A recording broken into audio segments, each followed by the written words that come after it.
হর হর মহাদেব। মহাদেবের নাম নিয়ে সকাল সকাল আমরা বেরিয়ে গেছি জল ঢালার উদ্দেশ্যে। আমাদের আজকে যাত্রা হচ্ছে রাজনগর এবং পুরাতন বক্রেশ্বর।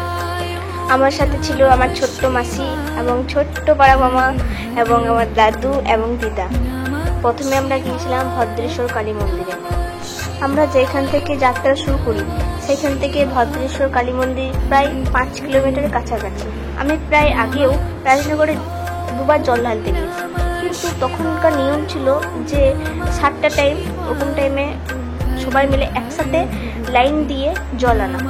এখন সে সিস্টেমটা প্রায় উঠে গেছে, যে যেমন ইচ্ছায় যাচ্ছে, জল আনছে, মহাদেবের মাথায় ঢালছে, চলে এসছে। আমরা ব্রিজে চলে এসেছি।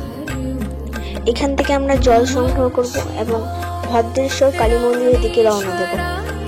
এই সাইডে অনেক ভিড় থাকার কারণে আমরা ব্রিজের বাঁ দিকে একটা সাইডে জল নিয়ে নিলাম। যখন আমি জল নিচ্ছিলাম তখন আমার সাথে এক রহস্যময় ঘটনা ঘটেছে। আমি যখন নদীতে নামলাম জল ভরার জন্য, সেখানে কোনো রকম ফুল ছিল না। আমি যখন ঘটিটা তুললাম জল নিয়ে, তখন দেখলাম দুটো অপরাজিতা ফুল এবং কিছু আকন্দা ফুল আমার ঘটের মধ্যে আসে। তখন আমি মনে মনে ভাবছিলাম যে এটা কিভাবে সম্ভব হতে পারে। তারপর ভাবলাম এটা মহাদেবের লীলা ছাড়া কিছুই না। তিনি চাইলে সব অসম্ভবই সম্ভব হয়ে যায়। আমার হাতে যে একটা লাল রঙের জবা ফুল রয়েছে, সেটি হলো আমার বাড়ির গাছের জবা ফুল। এই ফুলটিকে দেখাবার কারণ, এই ফুলটির মধ্যেও একটা রহস্যময় ঘটনা আছে। আমাদের বাড়িতে যে ফুলের গাছ রয়েছে সে ফুলটি হলো সম্পূর্ণ ঘিয়া রঙের। কিছুদিন আগে থেকে দেখলাম যে এতগুলি ঘিয়া ফুলের মাঝখানে একটা লাল ফুল ফুটে আছে। তারপর থেকে প্রায় প্রতি সপ্তাহতেই একটা করে লাল ফুল ফুটে। এর মধ্যে রহস্যের বিষয় হলো যে আমাদের বাড়িতে মা তারা এবং শ্মশানী কালীর মূর্তি আছে। যখন মা পুজো করে বাড়িতে, তখন কিন্তু এই ঘিয়া ফুল দিয়েই পুজো হয়। কিন্তু কথাই আছে না, মাকে একটা লাল জবা দিলেই মা সন্তুষ্ট। তাই মা তার নিজের ফুল তিনি নিজেই জোগাড় করে নেন। এটা হলো মায়ের অপূর্ব লীলা। প্রত্যেক সপ্তাহে যেমন একটা করে লাল ফুল ফুটে, তেমন সেই দিনটাতে দেখলাম ভোরবেলায় যে একটা লাল ফুল ফুটে আছে। তার মন বলছিল আজ ওই ফুলটি না হয়ে আজ ভদ্রেশ্বর মায়ের মন্দিরে নিয়ে যাই। তারপর আমরা জল ঢালা কমপ্লিট করে মায়ের পায়ে ফুল দিয়ে বেরিয়ে পড়লাম মন্দির দর্শন। মন্দিরের চারিদিকে দৃশ্য যেন আরো মনকে মাতিয়ে তুলেছিল। চারিদিকে এই সবুজ সবুজ গাছপালা মায়ের মন্দির যেন আরো অপূর্ব সুন্দর করে তুলেছে।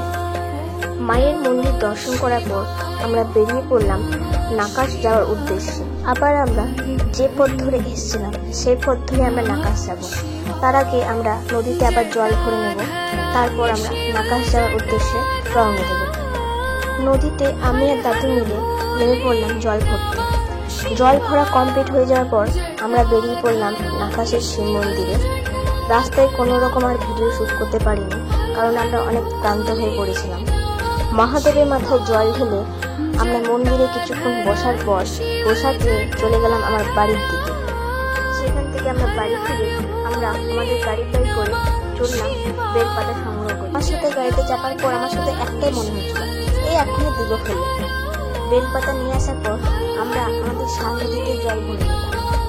তারপর বেরিয়ে পড়লাম আমি, আমার বাবা, আমার দিদা, আমার দাদু, আমার ছোট্ট মাসি এবং আমার ছোট্ট মামাকে নিয়ে রওনা দিলাম পুরাতন বক্রেশ্বর।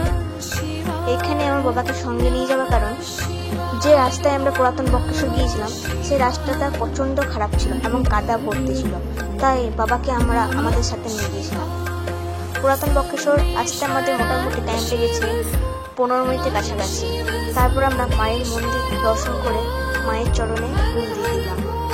মায়ের চরণে ফুল দেওয়ার পর আমরা লাইনে দাঁড়িয়ে পড়লাম। আমাদের যেতে প্রায় 12টা বেজে গেছিল, তাও যে করে দেখি এত লাইন।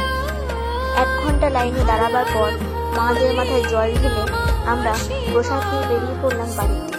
ধন্যবাদ আমার এতটা ভিডিও দেখার জন্য। ভিডিও ভালো লাগলে একটা লাইক করে দেবেন আর কমেন্টে হর হর মহাদেব লিখতে বলবেন।